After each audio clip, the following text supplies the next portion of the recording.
Bonsoir François Gabard et merci énormément d'être avec nous.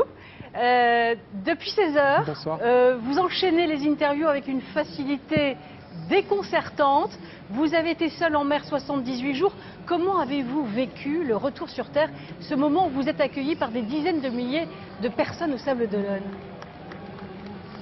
La transition est brutale mais tellement belle. C'est vrai qu'après avoir vécu comme ça tout seul sur un bateau pendant 3 mois, avec toutes les difficultés que ça a, et on arrive et on voit toute cette foule qui a rêvé avec nous, qui a vibré je pense pendant ces 3 mois de course, et ça fait chaud au cœur, ça fait plaisir. Merci à toutes les personnes qui sont venues aujourd'hui sur le Chenal des Sables, parce que grâce à vous, j'ai pu vivre un moment exceptionnel.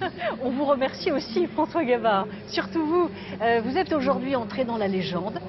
On a entendu plein de compliments, notamment sur votre simplicité, votre humilité. Certains vous comparent à Éric Tabarly. Est-ce que vous avez un petit peu peur de devenir un héros? Non, je crois pas avoir peur de ça. Non, je fais simplement du bateau. J'essaye de faire du bateau le mieux possible. Après, voilà, ce qui se dit autour, ça peut éventuellement, là en l'occurrence, ça ne serait que flatteur, donc ça ne me fait pas peur. Ce qui nous frappe chez vous, c'est que depuis le début, vous avez le sourire. Qu'avez-vous appris sur vous pendant ce tour du monde en solitaire? J'ai appris qu'on était capable de faire énormément de choses tout seul sur un bateau. J'ai appris qu'on était capable d'aller très vite, d'avoir des coups durs, et puis de passer au-delà de tout ça, de trouver de l'énergie au fond de soi, et puis être fatigué à nouveau, mais de retrouver encore de l'énergie. J'ai appris qu'un bonhomme tout seul sur un bateau était capable de faire plein de choses, et c'est plutôt très très agréable. Mais il y a eu des moments où vous avez craqué? Craquer au point de ne pas franchir une arrivée, non. Des moments difficiles, oui, évidemment, il y a des moments difficiles, c'est normal.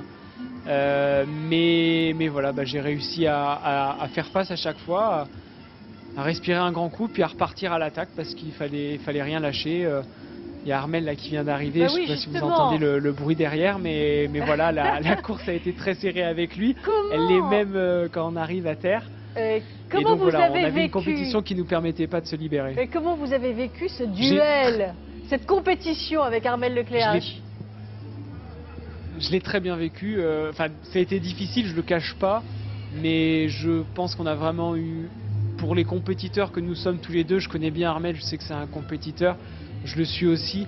On a eu la chance, le privilège immense d'avoir une régate à 2 bateaux pendant des semaines, et ça c'est vraiment une chance énorme. Alors je suis très heureux parce qu'en plus je l'ai gagné, donc forcément ça facilite un petit peu le jugement, mais je pense qu'Armel a aussi vécu un beau moment de voile, un beau moment de compétition, et c'est vraiment beau à voir, et j'ai hâte de vous quitter après pour aller le féliciter et aller le serrer. Allez-y, foncez rejoindre votre ami, votre copain Armel Lecléache. Merci 1000 fois et bravo encore. On voit d'ailleurs ces images en direct qui nous parviennent des Sables d'Olonne, de l'arrivée. Ça y est, il est sur terre, d'Armel Lecléache, qui a donc lui aussi réalisé un tour du monde en moins de 80 jours.